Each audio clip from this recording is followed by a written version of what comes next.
Welcome back, everyone. Well, yesterday, if you missed it, you can catch it online. I did part one of my interview with my guest, Elizabeth Sobol, who is the president and CEO of SPAC. And we knew we had to do two parts to this interview because the program, which has just recently been announced, is so interesting that we're trying to spend time with each one of the resident companies, the City Ballet, the Chamber Music Society, and also, of course, the Philadelphia Orchestra. So first, welcome back, Elizabeth. Thank you so much. I always have such a good time here. You know what? It seems like you were just here a minute ago. I don't know what happened.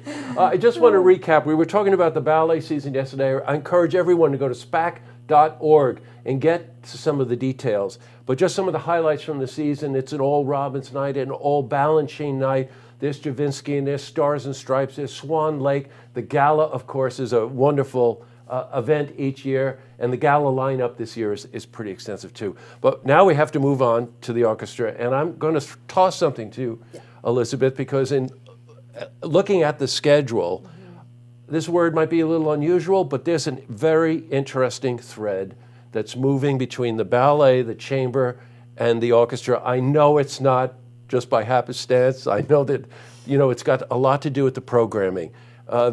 Am I saying this? I'm so happy you said that. Oh gosh, yes, there are definitely threads woven through the whole thing. I love to look at programming as kind of an arc or an organic whole, and so what I really want, I've heard, I know that a lot of true SPAC lovers come for many, many shows over the course of the season. And so for those who come repeatedly, and I hope more and more people will come repeatedly, we're picking up different threads. A small one, for instance, is that, in the ballet season, we've got Fearful Symmetries, John Adams. And so when we do our one of the American programs, we have the Philadelphia Orchestra, we've also got John Adams on that program, one of the greatest American living composers, and a very important presence to have both musically and on the City Ballet program.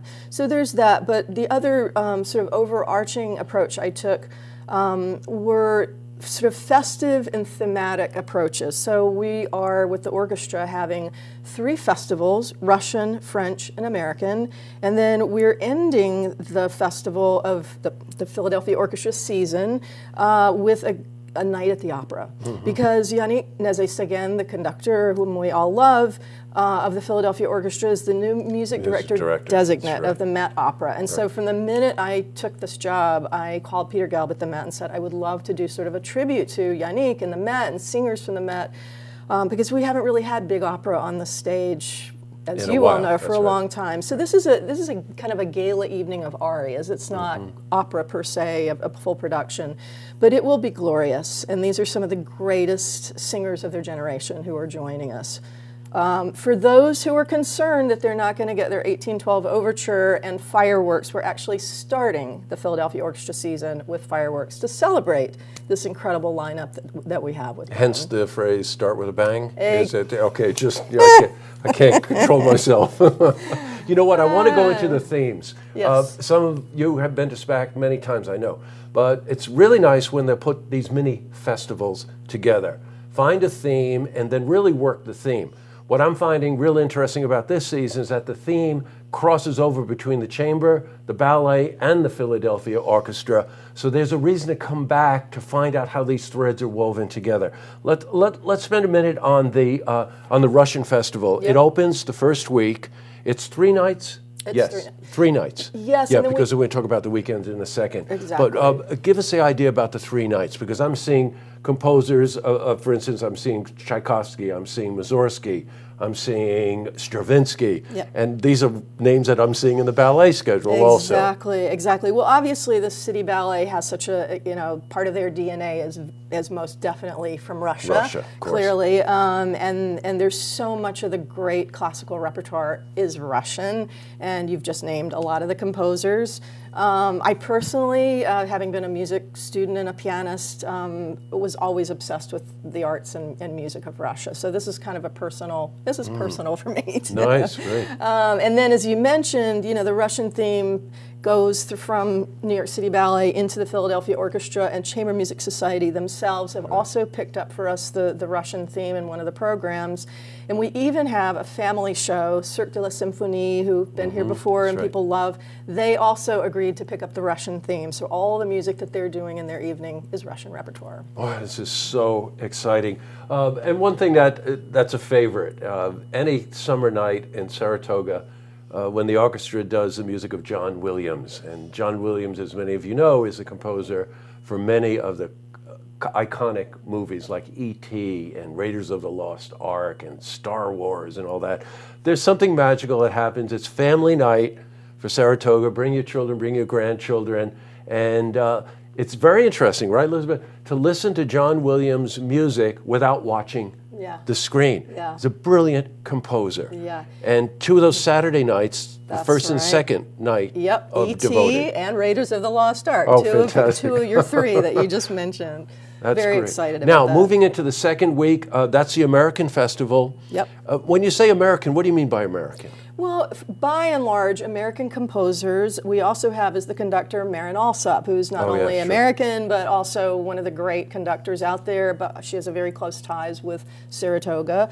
I did want to point out one little interesting thing about there's an all Gershwin night, and within that Gershwin night we're having Rhapsody in Blue, but rather than having it the way it's traditionally performed with a pianist at the keyboard, we're bringing in the great Marcus Roberts and his trio to do Rhapsody in Blue in a very different way. So, you know, there's definitely an emphasis this year on war horses because I heard a lot of that from the community, but we're trying to take the old and also give it a new slant, and so people can hear it freshly. You know what? That's a perfect example of what we're talking about here. I really encourage anybody out there to look up the Marcus Roberts trio. You'll understand a bit about what she just said in terms of mixing some of what you would perceive, oh, Gershwin, a night of Gershwin, that's fantastic. But the touch that trio will bring to that music is unique, and again, that's special to the Performing Arts Center. The French Festival is the last week, leading up to the closing night with the opera. Tell me about French Festival. Well, there is the second French program. People always say, why are Chopin and Stravinsky on that program? And so the answer is that exactly, Paris was a very, very important place for both of these artists. And so I wanted to mix it up a little bit there so that it wasn't just all French repertoire. But one of my personal favorite, having been a pianist, the Chopin E minor concerto will be performed that night. There is nothing more poetic, wistful, yearning, and lovely and sublime than that piece. Wow, did you nail that? That happens to be quite a synopsis of that. So you like that yourself, you do? Yeah. You know, I would have never guessed. I can't believe it. You know, you need to be a little more passionate about this, Elizabeth. This is the fun part of my job. It's all great, but this is really where my heart is. Well, you know what? I really encourage everyone, please go to SPAC.org. There's details there. The ticket pricing is a new concept called dynamic pricing. A lot of us are going to be very, very pleased with the way the prices are structured to allow people to experience the Performing Arts Center for the first time, or if you happen to be my age, it makes it easier to go for more performances each summer. And Elizabeth, we're going to have you back again as we get closer to the season. Great. I'll make some of the other announcements. I know there's a few more coming, and I especially want to know more about the opera night. But again, thank you for taking the time to come in and tell us about the season. Thank you so much. It's always great to be with you. Well, thank you. To see this interview again, you can head to our website, looktvonline.com.